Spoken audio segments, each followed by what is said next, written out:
Hi everyone. So today's session we're going to learn about cross-docking and what is the concept behind cross-docking and why we use that in EWM. So before starting, let me tell you what is a cross-docking and why it is being used in EWM. Cross-docking is a logistic process where inbound goods are directly transferred to your outbound shipment.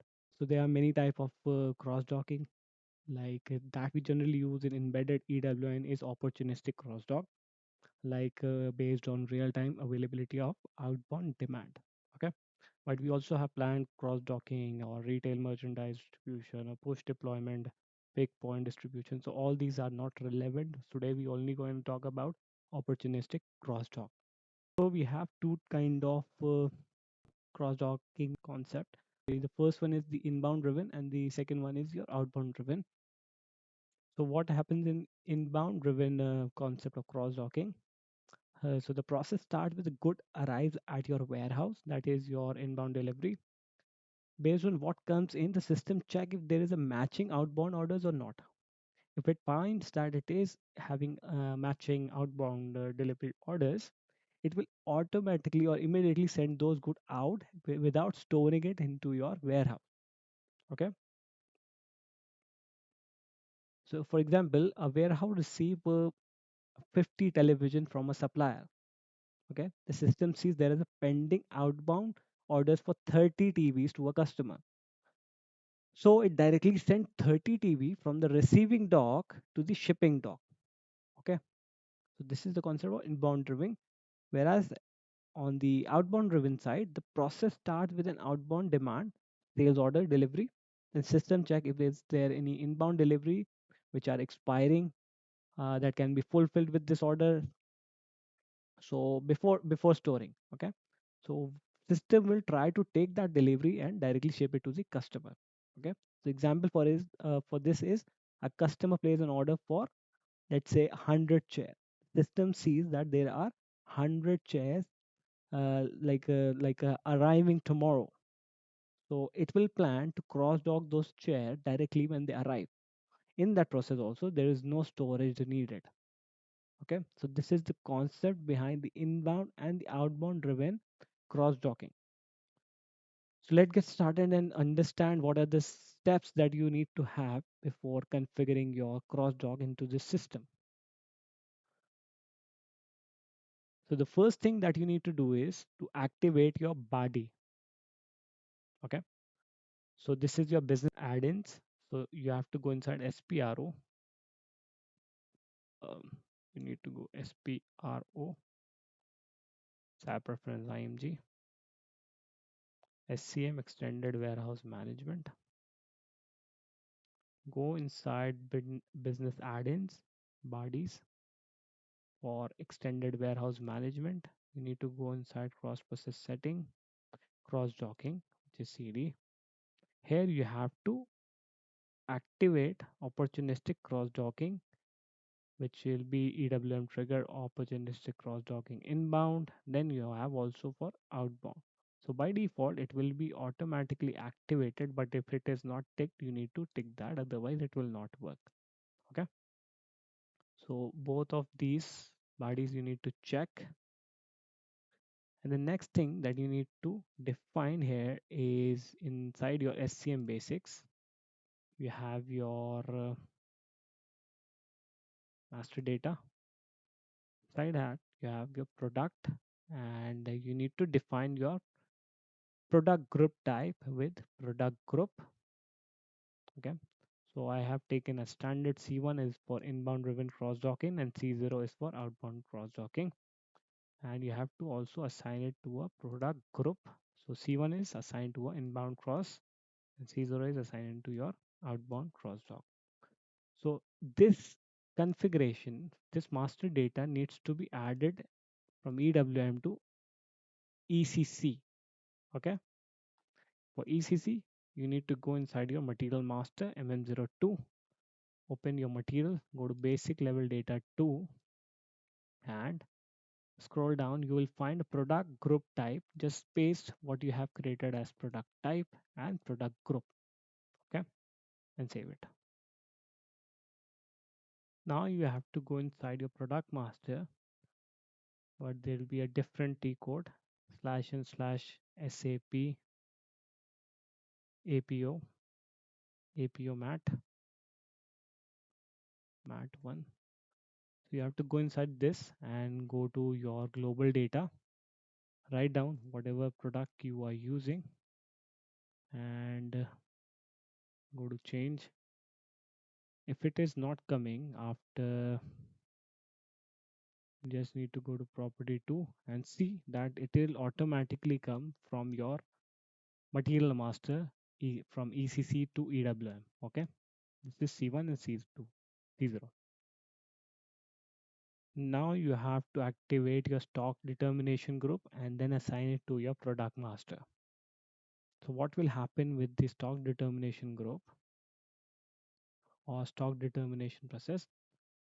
System will allow you to transfer your F1 status group like goods to your F2 status, right? So whatever you are receiving in the inbound, initially that status of good will be F1. Okay, so that will be under specific storage location. So what you are doing in the cross dock, you are immediately taking this item and taking it to your shipping or good issue zone, okay, which is under F2 status. So it will allow that to take F1 to F2 status goods. Okay. So for that, you need to go into cross process setting. There will be stock determination, maintain stock determination group. I have already maintained CD that will be stored within my product master. You have to set WM as priority, and then you have to configure stock determination where you will put inbound values as F2. So it will permit the value, it will permit in your shipping staging area to have F1 status good that you have received here directly. You can ship it to your GI zone to the customer. Okay, so this is what we are guiding here in the system. Inbound values which are accepted is F2, and this is for F1 permittable for cross docking this group. Okay, and the activity that you need to define is pick.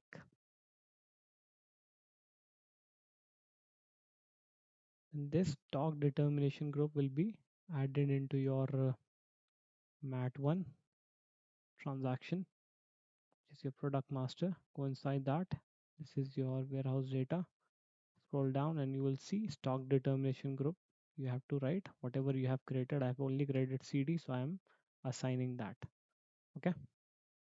And at the end, you need to define the strategies through which system will identify from where it needs to pick for the cross dock. SPRO, SAP reference ING.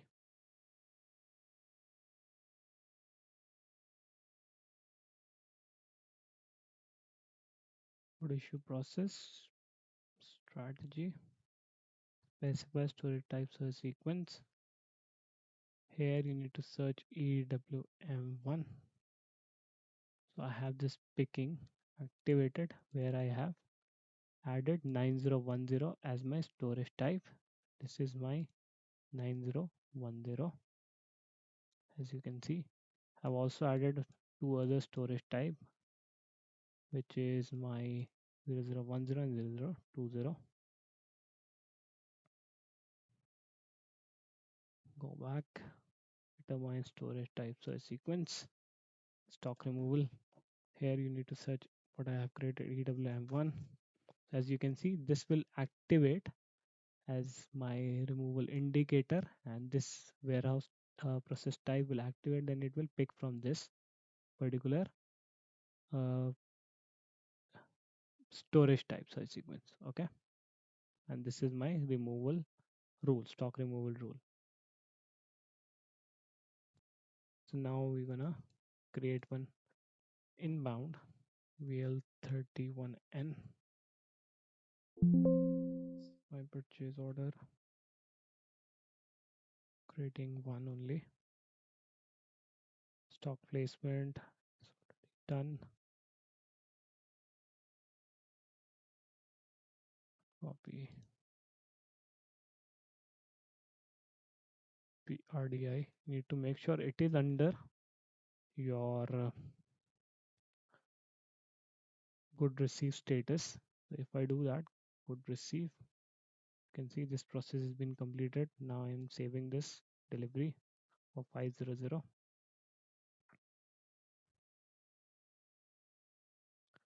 and I'm going to create VA01 my sales order now. Var create from a reference. I have already created one.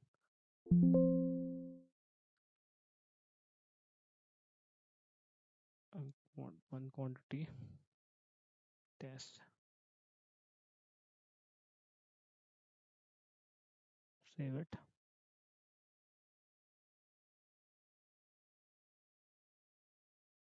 Plant is 1710.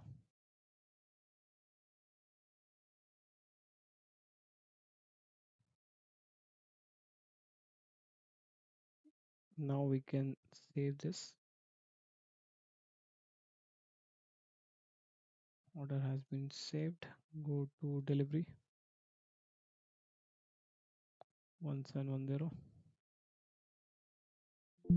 Store location is PG12. Now if I display, copy that and go to PRDI, sorry, PRDO,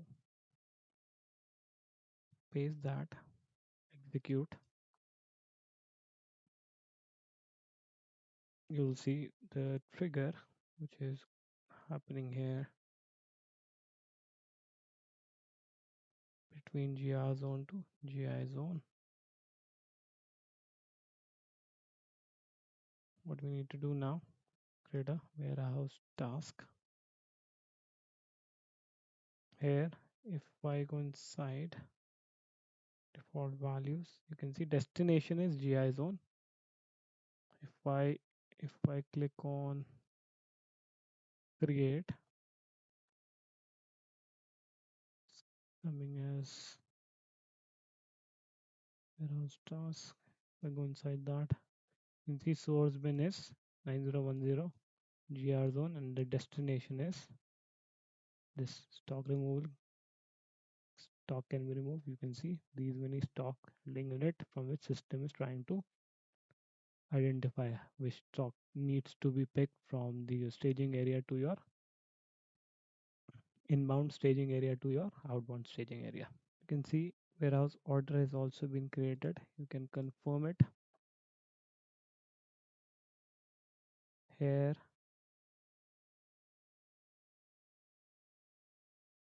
You have item picked from GR zone to GI zone. Save it, and your warehouse task has been confirmed.